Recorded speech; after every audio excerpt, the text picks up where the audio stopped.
할 말을 잃었냐고. 아무 말도 못하고 할 말을 잃었냐고. 억울한 일을 당했는데 할 말을 잃었냐고 이라는 제목으로 은혜를 나누고자 합니다.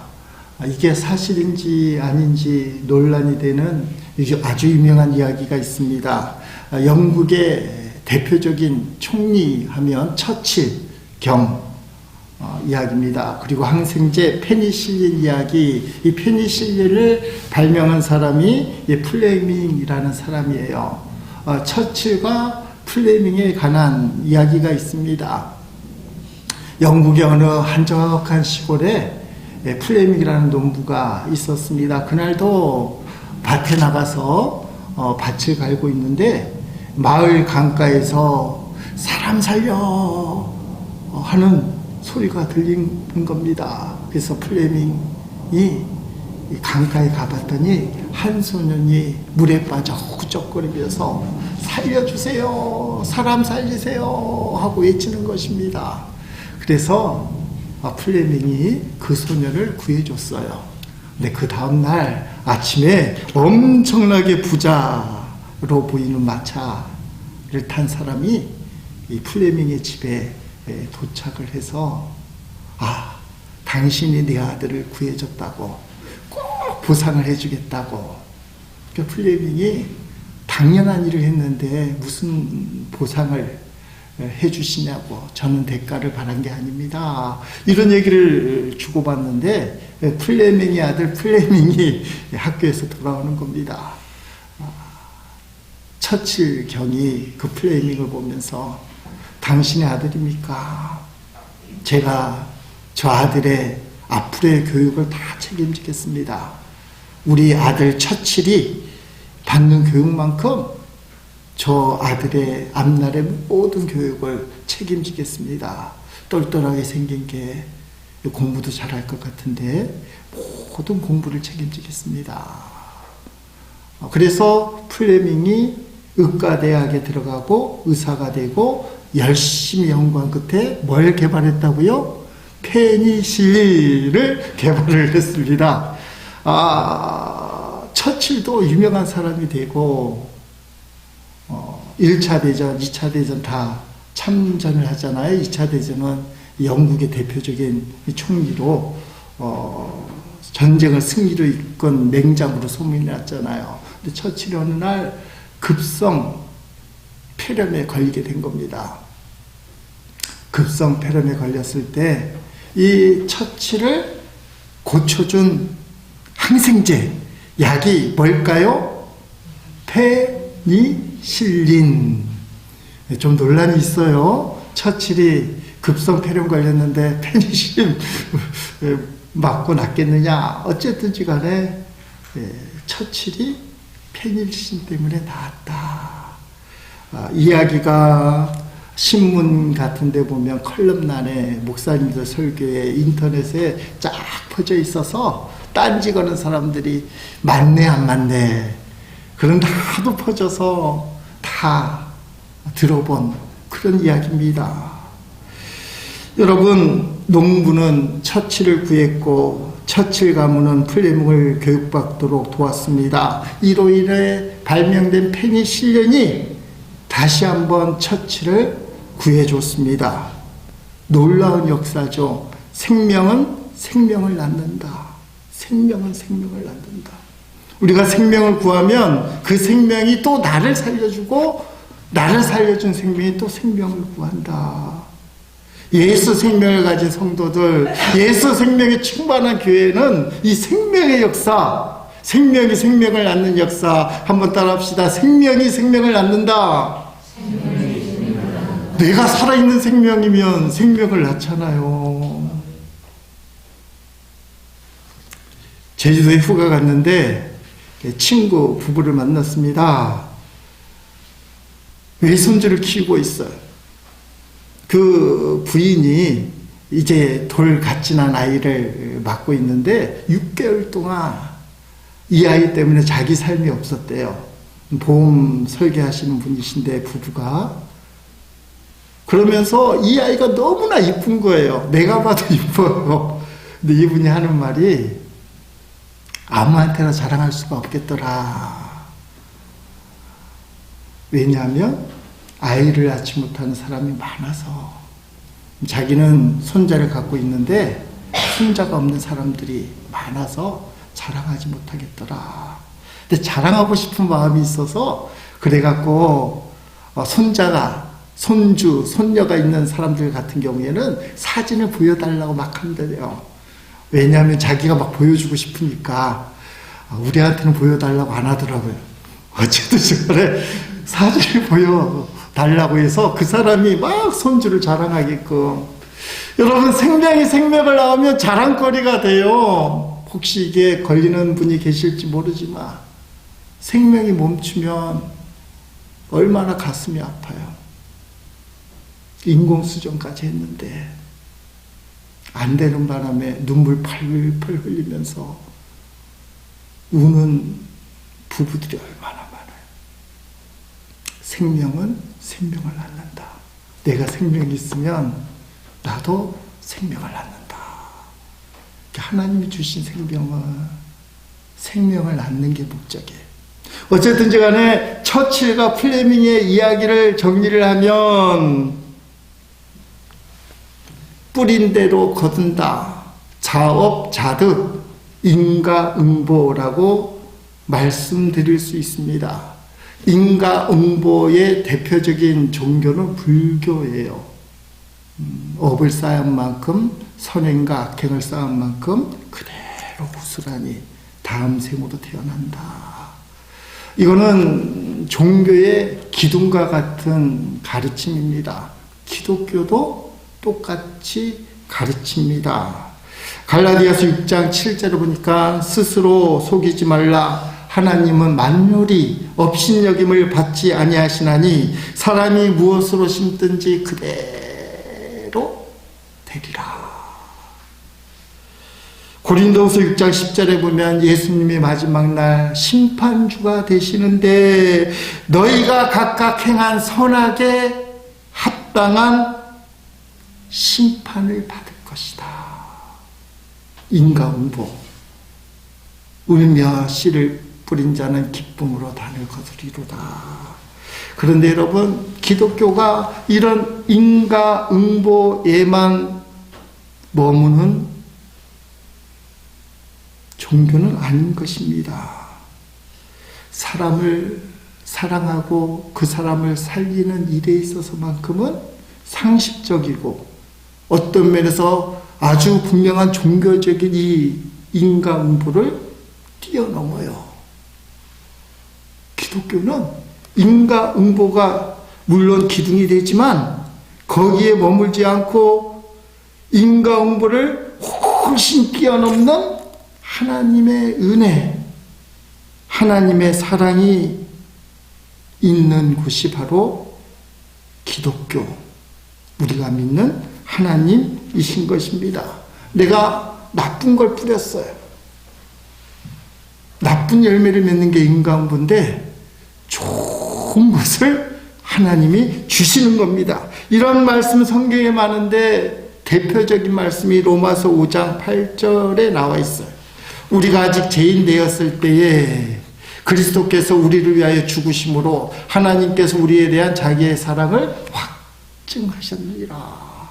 아직 죄인 되어서 개과천선한 거 아니에요. 바뀐 게 아니에요. 좋은 사람 된 게 아니에요. 여전히 죄를 짓는 죄인입니다. 근데 그 죄인이 여전히 나쁜 씨를 뿌리고 악한 일을 함에도 불구하고 하나님 우리를 사랑하사 독생자를 주시고 이 땅에 오신 독생자 예수 그리스도께서는 저와 여러분에게 묻지도 않고 십자가에 달려 죽으심으로 우리의 모든 죄악을 담당하셔서 하나님의 사랑을 확증하셨다. 인과응보로 치면 죄값으로 당연히 벌받고 심판받아야 될 내가 하나님의 사랑, 인과응보에 얽매이지 않은 무조건적인 베푸신 하나님의 그 사랑, 그 은혜 때문에 살아났다. 에베소 2장 1절은 조금 더 정확하게 접근합니다. 그는 예수님은 허물과 죄로 죽었던 너희.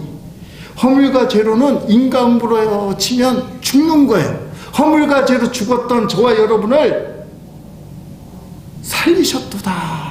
예수님이 십자가에서 예수님을 믿기만 하면 믿는 사람 그 누구든지 상관없이 다 살려주시는 거예요.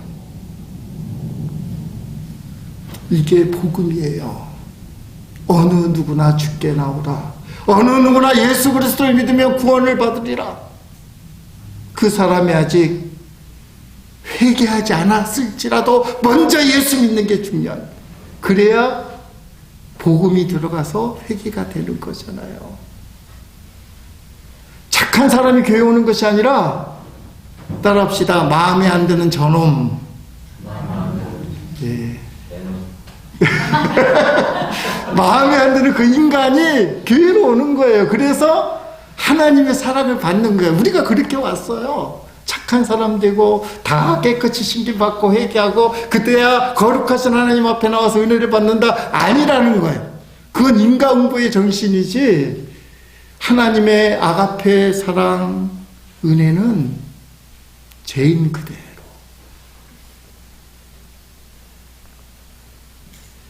여러분, 이게 복음의 기초지만 삶의 현장에서는 인과응보의 법칙을 중요하게 생각해야 됩니다.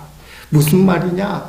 큰 틀에서는 하나님의 무조건적인 사랑, 인과응보에 얽매이지 않은 놀라우신 은혜로 우리가 구원받았습니다. 할렐루야 하면 너무 감사합니다. 지금 죽어도 천국 갑니다. 그렇지만 이 땅에서 신앙생활하는 우리의 모습은 인과응보에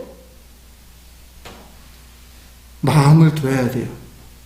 이 말은 뭡니까? 내가 좋은 열매를 거두기 위해서, 하나님 앞에 좋은 상급을 받기 위해서 내가 선한 일, 주님이 기뻐하는 일에 힘써야 되겠다. 이 마음으로 살아야 돼요. 어떤 죄든지 다 용서받았기 때문에 그 은혜가 너무 감사해서 다시는 죄를 짓지 말아야지, 이 마음을 품는 게 정상입니다. 왜요? 하나님은 죄를 짓는 것을 엄청나게 싫어하시기 때문에, 거룩하신 하나님은 죄를 그렇게 싫어하셔요. 그래서 하나님의 은혜 때문에 내 죄가 용서받은 걸 깨닫는 그 순간, 십자가의 은혜를 누리는 순간, 나는 더 이상 죄를 짓지 않겠다. 나는 하나님처럼 거룩하게 살겠다. 하나님이 원하는 삶을 살겠다. 이렇게 결단을 하게 돼 있는 것입니다. 다시는 죄를 짓지 않겠다. 그러다가 죄를 짓게 되면 내가 또 한번 예수님을 십자가에 못 박는구나. 내 죄 때문에 예수님이 십자가에 또 못 박히는구나. 가슴 아파하고, 그래서 눈물로 회개하고. 이게 정상적인 성도의 모습이에요. 그런데 가끔 가다 어쩌면 우리들 특정한 모습 속에 이런 생각을 할 때가 있습니다. 아니, 어떤 죄를 져도 하나님이 용서해 주신다고 그러면 마음껏 일단 죄를 져도 되겠네. 하나님이 죄를 지으면 마음을 아파하신다고 좀 곤란한데, 내가 죄를 지으면 예수님을 십자가에 또 못 박는 거라고 이거 좀 곤란한데, 그러면 일단 죄 짓고 내가 하고 싶으니까. 정확하게는 세상 유혹을 이기지 못해서 죄를 짓고, 육신의 정욕, 안목의 정욕, 사람들한테 막 자기 자랑, 이세계 자랑 한 다음에 까짓것 회개하면 그만이지, 이렇게 좀 편안하게 생각해서 죄를 반복적으로 짓는 성도가 있을 수 있습니다. 따라합시다. 인과응보, 큰 벌 받는다. 자기를 두드리면서 인과응보, 큰 벌 받는다. 이래야 신앙생활을 잘할 수 있어요. 큰 틀에서는 무조건적인 구원을 받아서 우리는 인과응보에 해당되지 않지만, 주어진 하루하루의 삶의 현장에서는 옳지 않는 일이 얼마나 많습니까? 내가 뭐 그러고 싶어서 그랬나? 네가 그랬잖아. 상황이 그랬잖아. 마음이 무너지고 육신의 질병으로 고통당하고 옳지 않은 사건 사고로 우리가 세상에 무너져 내릴 때 그때에 자기 자신을 돌아봐야 됩니다. 여러분, 큰 틀에서는 하나님의 놀라우신 은혜가 우리에게 임하지만 오늘 주어진 삶 가운데서는 내가 지은 죄의 대가를 치르면서 또는 고난 속에서 하루하루를 살면서 주의 뜻이 무엇인지 알아가는 삶이 돼야 되는 거예요. 오늘 본문에 보니까 인과응보를 통과해서 복을 받는 야곱이 나와요. 하나님의 엄청난 은혜를 받은 야곱이지만 뜻하지 않는 사건에서 자신이 지은 옛날에 죄 때문에 고난을 당하는 것입니다. 야곱은 아버지와 형님을 속여서 장자권 축복을 받았지만 집에서 쫓겨나는 신세가 되고 맙니다. 아직 신앙이 다듬어지지 않아서 자기 중심적인 신앙을 가졌지만 야곱의 특징이 뭐예요? 하나님을 향한 뜨거운 갈망. 그 갈망을 가진 야곱을 하나님은 포기하지 않습니다. 여러분, 신앙생활하다 큰 실수, 잘못, 죄를 저지를 수 있지만 절대로 내려놓지 못하는 것은 하나님에 향한 갈망이에요. 나 같은 X도, 놈도, 년도 하나님 그래서 사랑하시죠. 무조건적인 사랑으로, 인과응보에 해당되지 않는 사랑으로. 집에서 쫓겨난, 정확하게는 도망자가 되어버린 야곱을 베델에서 만나주잖아요. 나는 너희 하나님이다. 야곱이 인격적으로 하나님을 만나요.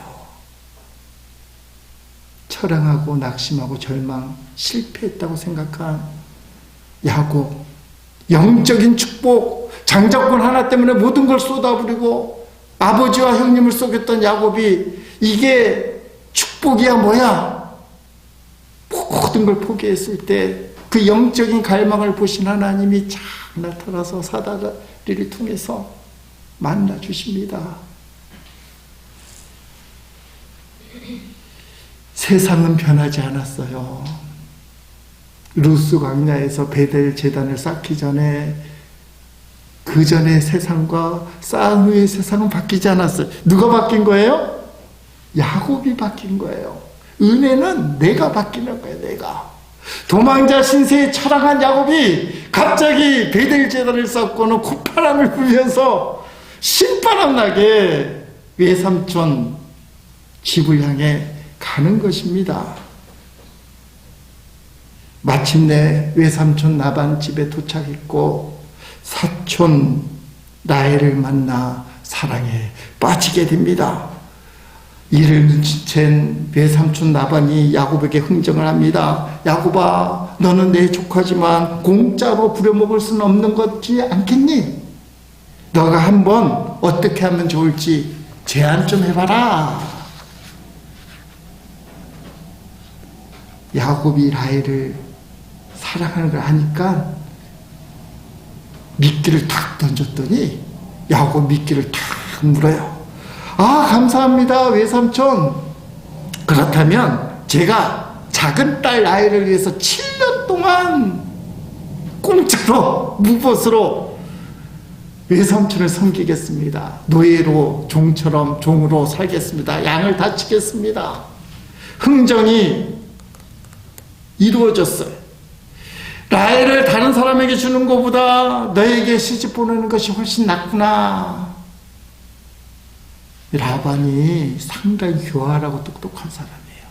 덫을 쳐놓고는, 덫에 걸리게 만들고는 다른 사람에게 주느니 너에게 주는 게 더 낫겠지. 이렇게 격려를 해줍니다. 그리고 7년을 수일같이 지냈다. 오늘 본문이 시작됩니다. 21절 말씀. 야곱이 라반에게 이르되 내 기한이 찼으니 7년이 됐으니 내 아내를 내게 주소서. 내가 그에게 들어가겠나이다. 내 사촌 라헬, 외삼촌 라반에게는 당신의 딸 라헬, 이게 정상이잖아요. 당신의 딸 라헬을 나에게 주소서 하지 않고 야곱이 얼마나 당돌하냐면 내 아내 주세요. 이거 내 거예요. 이 정도로 확신을 가졌는데요. 그 다음 말이 놀라운 말이에요. 뭐라고 얘기합니까? 내가 그에게 들어가겠나이다. 이게 19금인데 내가 이제 라헬하고 잠자리를 같이 하겠습니다. 그 말이 내가 이제 라헬하고 잠자리를 같이 하겠습니다. 거꾸로 얘기하면 뭐예요? 7년 전에 이미 약혼을 한 상태예요. 근데 순결을 지켰다. 야곱은 그런 사람이에요. 7년 동안 순결을 지킨 다음에 기한이 찼으니 내 아내 이제 합방을 하겠습니다. 그래서 라반이 사람들을 모아서 잔치를 엄청나게 벌입니다. 그리고 신방을 차리고 첫납밤을 치르는데 라헬 방에 들어보내지 않고 레아 방에다가 야곱을 집어넣습니다. 아침에 일어나 보니까 야곱에게는 끔찍한 일이 벌어지는 거예요. 지난밤에 첫날 밤을 치는 여인이 사랑하는 라헬이 아니고 레아였더라. 누가 가만 있겠어요? 라헬한테 장가 갔는데 레아가 옆에 누워있어요. 팔짝팔짝 뛰면서 라반에게 따질 수밖에 없죠. 이걸 결정할 수 있는 사람은 라반밖에 없으니까. 25절 말씀에 성질을 내요. 야곱이 아침에 보니 레아라 라반에게 이르되 외삼촌이 어찌하여 내게 이같이 행하셨나이까. 속였다 이 말이잖아요. 내가 라헬을 위하여 외삼촌을 섬기지 아니하였나이까. 외삼촌이 나를 속이심은 어찌 됨이니까. 외삼촌이 나를 속이심은 어찌 됨이니까. 이걸 기억해야 돼요. 외삼촌이 나를 속이심은 어찌 됨이니까. 좀 이해가 안 되는 부분이 있잖아요. 아무리 신방이 어두컴컴하고 구별을 못했다 할지라도 어떻게 신랑이 신부를 알아보지 못할까? 우리 여성분들 이런 남자한테 시집을 가야 돼요? 말아야 돼요? 같이 잠을 자는데도 이게 레아인지 라헬인지도 몰라. 7년 동안 그렇게 사랑했고 사모했다며. 이게 이해가 안 돼요. 그냥 신비예요, 신비. 왜 그런지 몰라요. 이스라엘의 역사학자 요세푸스라는 사람이 이스라엘 역사의 대가예요. 이렇게 설교 중이나 TV, 라디오, 극동방송 같은 데 보면 요세푸스 하면 이스라엘 역사에 능통한 사람, 요세푸스가 하도 답답해하니까 이렇게 설명을 해놨습니다. 라반은 외삼촌이죠. 밤늦게 거의 의식을 잃은 야곱을 라헬이 아닌 다른 딸이 기다리고 있던 레아가 기다리고 있던 신방으로 인도하였다.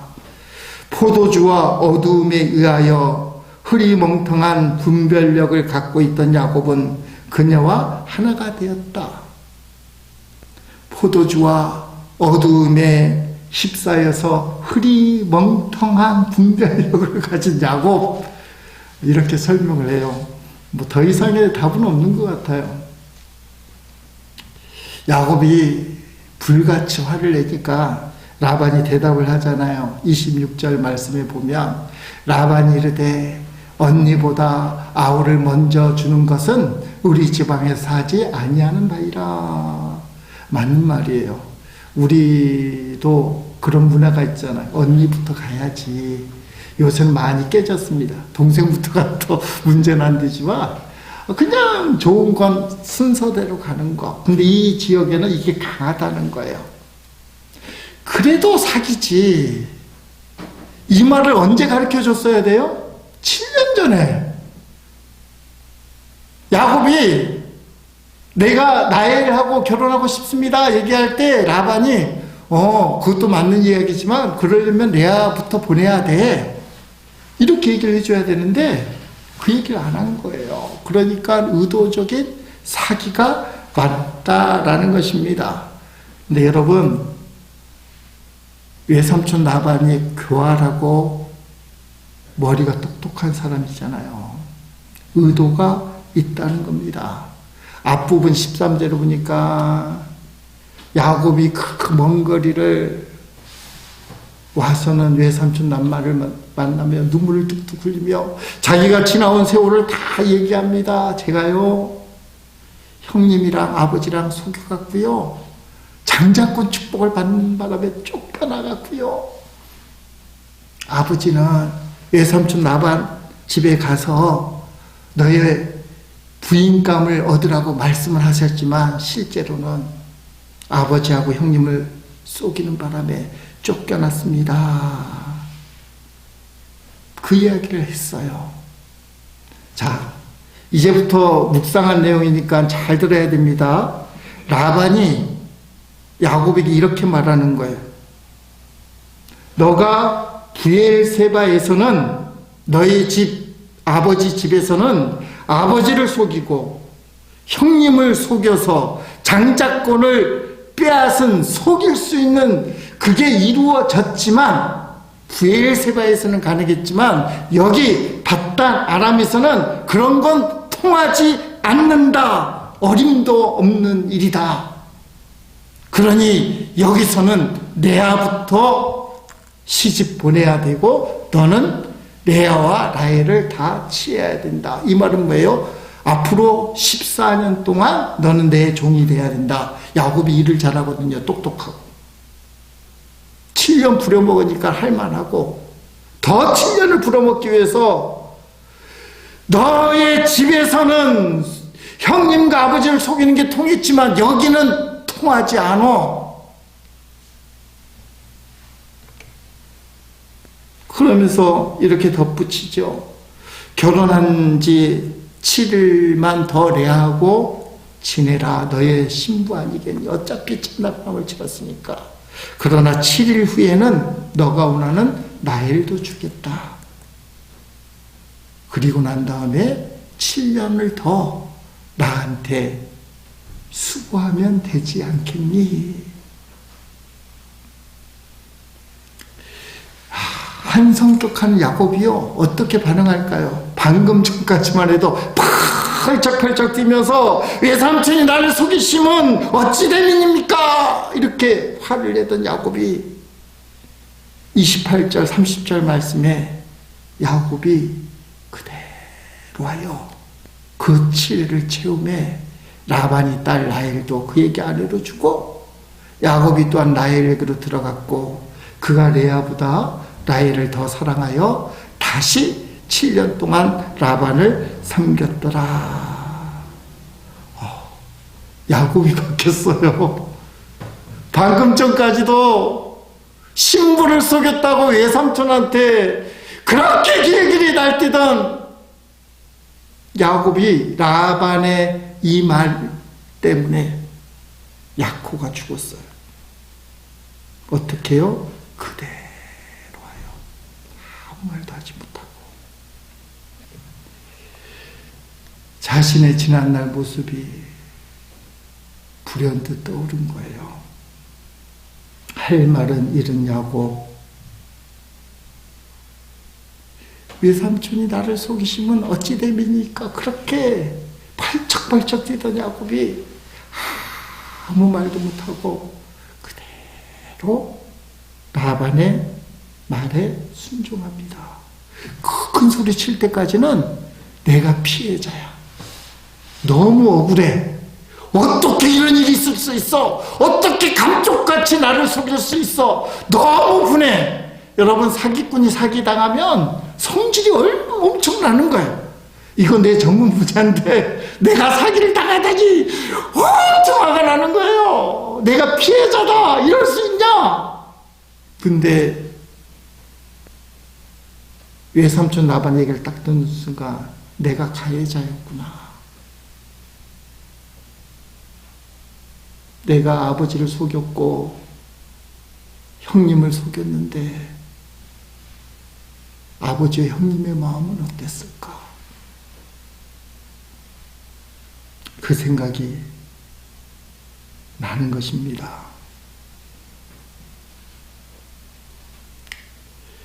아버지, 형님을 속인 대가를 치르는구나.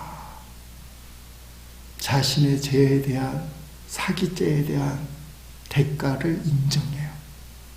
그대로 받습니다. 일주일 사이에 2번 장가간 야곱, 엄청나게 억울한 일을 당했지만 자신의 잘못을 새롭게 깨닫고 하나님 앞에 회개하고 주어진 고난을 그대로 받아들입니다. 28절 시작하는 말씀, 야곱이 그대로 억울하고 분통 터지고 말로 표현할 수 없는 이 고난이지만 내가 지은 죄가 있지. 회개하는 마음으로 현실을 수용합니다. 그리고 견뎌내는 것입니다. 세상을 살다 보면요, 할 말을 잃어버릴 때가 있습니다. 너무 억울하고 분통 터지고 말이 안 나올 때, 여러분 그때도 주님이 함께 하심을 믿고 주님만 바라보면서 믿음으로 견뎌내야 돼요. 지금 야곱이 그 과정을 거치고 마침내 12지파의 아버지, 다음 주부터 나오는 거예요. 다음 순서부터 12지파의 아버지의 자격을 갖추는 거예요.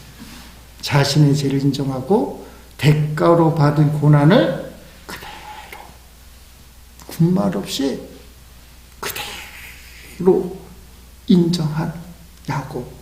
그래서 이 과정을 통과한 다음에 믿음의 조상으로 우뚝 서는 것입니다. 여러분, 나도 그렇게 될 줄 믿습니다. 내가 억울하고 분통 터지고 말로 표현할 수 없는 고난을 당하지만 내가 이것을 견뎌내겠습니다. 주님만 바라보며 마침내 극복하겠습니다. 변명하지 않겠습니다.